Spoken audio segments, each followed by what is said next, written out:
Hi, my name is Paul Offit. I'm talking to you today from the Vaccine Education Center here at the Children's Hospital of Philadelphia. In October 2017, a novel hepatitis B vaccine was licensed by the Food and Drug Administration. In February of 2018, that same vaccine was recommended for use in people over 18 years of age. This vaccine, this new hepatitis B vaccine, is really fairly dramatically different from the previous two vaccines. So let's go back to the beginning.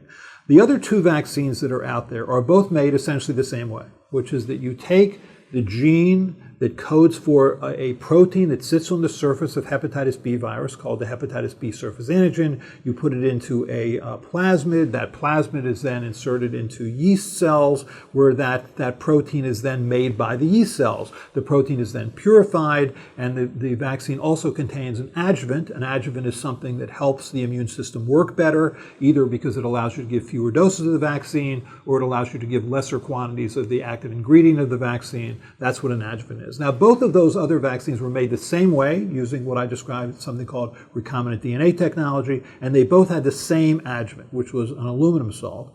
This new vaccine is different in one critical way.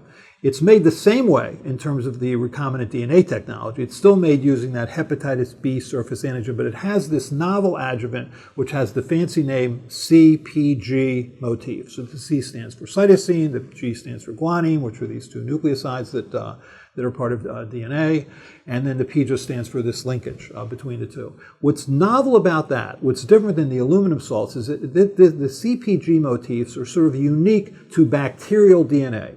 Ever since we crawled out of the ocean onto land, our immune systems have been able to recognize bacteria, because bacteria have certain features that our human cells don't have. One is this so-called CG motif that's seen in bacterial DNA, but is not seen in vertebrate DNA, or said another way, is not seen in our DNA. So our immune system immediately responds to it. That's called the innate immune response.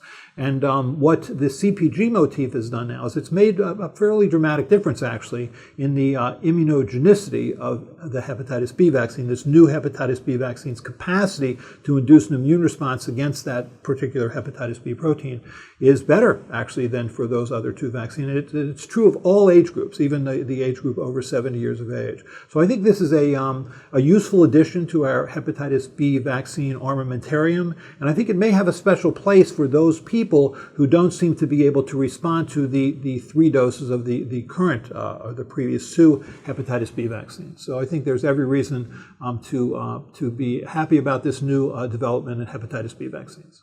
Thank you.